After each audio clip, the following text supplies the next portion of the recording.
بسم اللہ الرحمن الرحیم۔ شروع اللہ کے نام سے جو بڑا مہربان نہایت رحم والا ہے۔ وہ یکتا ہے اور نیک لوگوں کا ولی ہے۔ میں گواہی دیتا ہوں کہ اللہ کے سوا کوئی عبادت کے لائق نہیں۔ وہ بالکل اکیلا ہے، اس کا کوئی شریک نہیں۔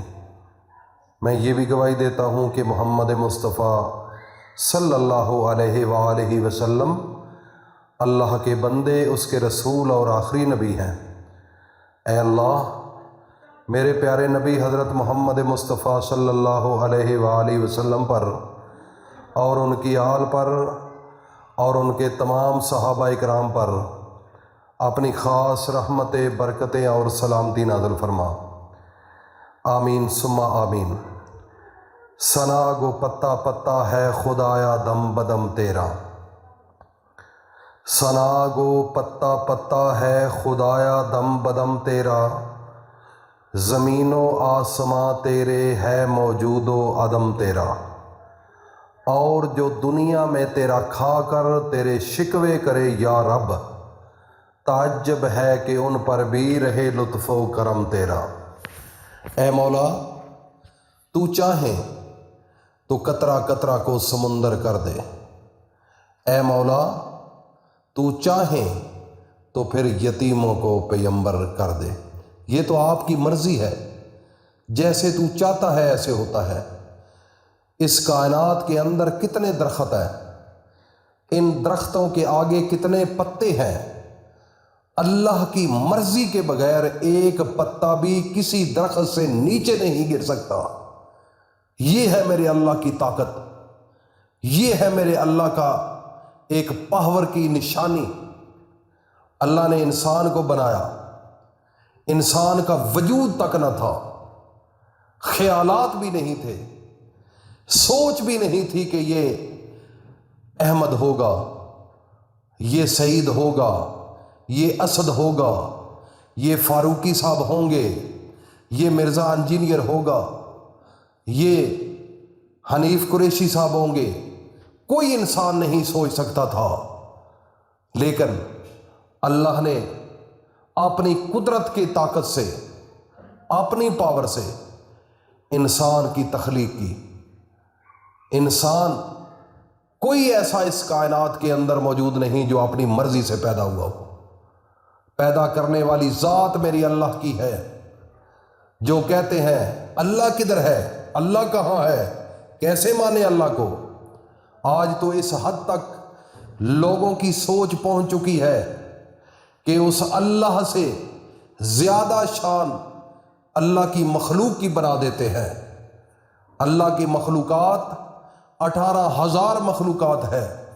آج میں نے اپنی آنکھوں سے دیکھا، بچوں کی ضرورت ہو تو پیروں کے پاس چلے جاتے ہیں، بچوں کی ضرورت ہو تو قبروں کے اوپر چلے جاتے ہیں، مشکلات آ جائے تو وہاں پر جاتے ہیں، اس زندہ اللہ کو چھوڑ کر جو یا حی و یا قیوم ہے۔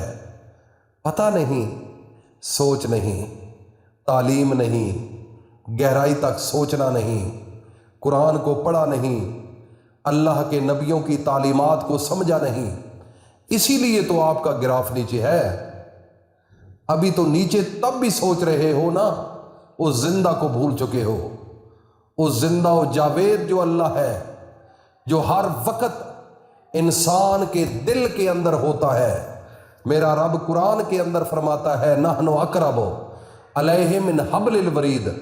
یہ جو آپ کی گردن کے اندر ایک وین ہے، جو ورید ہے، اللہ پاک اس سے بھی زیادہ نزدیک ہے، شاہ رگ جس کو کہتے ہیں۔ اگر میرا اللہ شاہ رگ سے بھی زیادہ نزدیک ہے تو پھر کون ہے جو اتنا قریب ہو جس کو آپ پکار رہے ہو؟ بتاؤ، کوئی ہے اتنا قریب؟ اس کائنات میں سب سے قریب ہے تو میرا اللہ ہے۔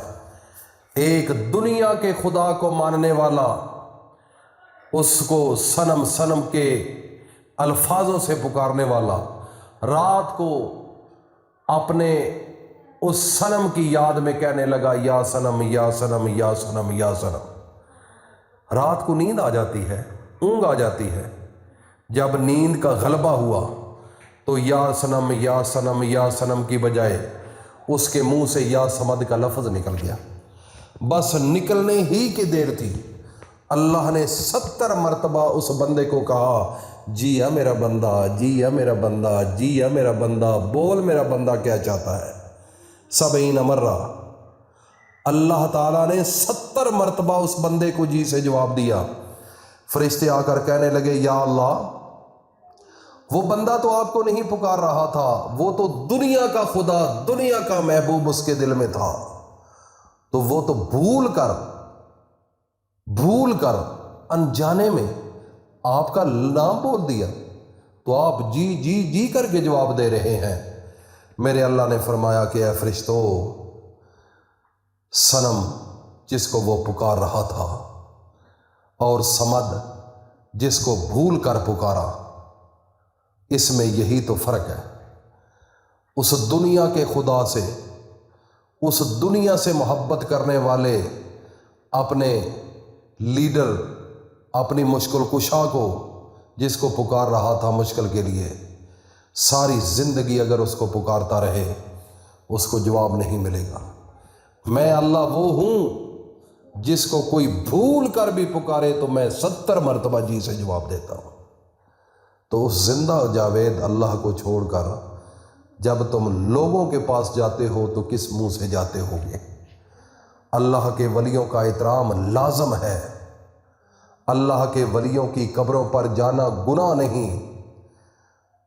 گناہ نہیں، ان سے سبق حاصل کرنا مقصد ہے کہ وہ مقام جو انہوں نے حاصل کیا وہ کس طریقے سے کیا، کون سا وہ طریقہ اختیار کر گئے جس سے اللہ کی قربت مل گئی، اللہ کی ولایت مل گئی۔ آج ہم اس کی طرف جانے کی بجائے ان کے سامنے اپنی مقدس پیشانی کو جھکا دیتے ہیں اور ان کو حاجت روا اور مشکل کشا سمجھ لیتے ہیں۔ میرے بھائی اور دوستو، اللہ سے مانگنے کی کوشش کرو، اس کے بغیر چارہ نہیں۔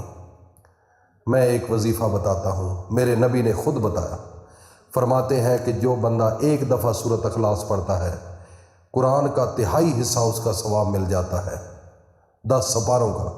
صحابی نے عرض کیا یا رسول اللہ، اگر 3 دفعہ پڑھ لیا جائے؟ تو میرے نبی نے فرمایا جو پوری کائنات کا امام الانبیاء ہے، جو نبی ہے، وہ فرمانے لگے کہ پورے قرآن کا ثواب اس کے نامہ اعمال میں لکھا جاتا ہے۔ تو ناظرین، جو بے بس ہے، جمعرات آ چکی ہے، اللہ کے خاص فرشتے اس دنیا پر آتے ہیں، جو مانگنا ہے اول و آخر 3 مرتبہ درود شریف پڑھ کر صرف 11 مرتبہ اس قرآنی سورت کو پڑھ لو جس کا نام سورۃ اخلاص ہے۔ جمعرات کے دن کسی وقت بھی پڑھ سکتے ہو سوائے 3 وقتوں کے، جب سورج نکل رہا ہو تو تب، زوال کا ٹائم تو تب، جب سورج غروب ہو رہا ہو تو تب۔ یہ 3 ٹائم آپ نے وظیفہ نہیں کرنا، باقی کسی وقت بھی کر سکتے ہو۔ انشاءاللہ وظیفہ کرتے وقت اللہ سے پورا دل لگاؤ، اللہ سے مانگو، انشاءاللہ اگلی جمعرات سے پہلے آپ کی ہر حاجت میرا اللہ پوری کرے گا۔ اللہ پاک ہم سب کو عمل کی توفیق عطا فرمائے۔ فنا فی اللہ کی تہ میں بقا کا راز مضمر ہے، جسے مرنا نہیں آتا اسے جینا نہیں آتا۔